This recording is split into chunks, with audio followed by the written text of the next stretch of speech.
नमस्कार. मी Shridhar Kulkarni, MP register mutual fund distributor, ARN number 1764. आज आपल्याला भारतीय शेअर बाजारात काय घडामोडी घडल्या या संदर्भात थोडक्यात माहिती सांगणार आहे. आज सकाळी शेअर मार्केट सुरू झाल्यापासून चढ उतार होत होते. दुपारी 12 नंतर मात्र सलग घसरण झालेली आहे. याचे मुख्य कारणे म्हणजे आज निफ्टीची मे महिन्याची मंथली एक्सपायरी होती. तसेच कालच्या तेजीमुळे आज प्रॉफिट बुकिंग झालेलं आहे. आज मार्केट बंद होताना सेन्सेक्स हा 479 पॉईंटने घसरून 76,010 वर बंद झालेला आहे. निफ्टी हा 118 पॉईंटने घसरून 23,914 वर बंद झालेला आहे.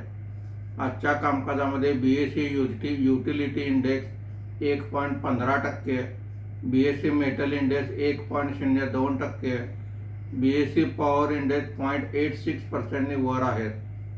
BSE कंझ्युमर ड्युरेबल इंडेक्स 0.86% खाली आहे. Nifty mid cap index 0.54%, Nifty small cap index 0.35% वर आहेत.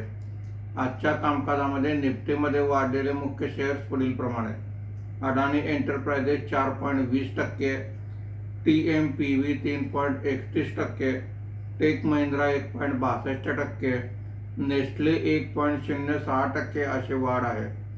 आज निफ्टीमध्ये घसरलेले मुख्य शेअर्स पुढील प्रमाणे: Apollo Hospital 1.73%, Wipro 1.50%, Bharti Airtel 1.49%, Trent 1.40% अशी घसरण आहे. धन्यवाद.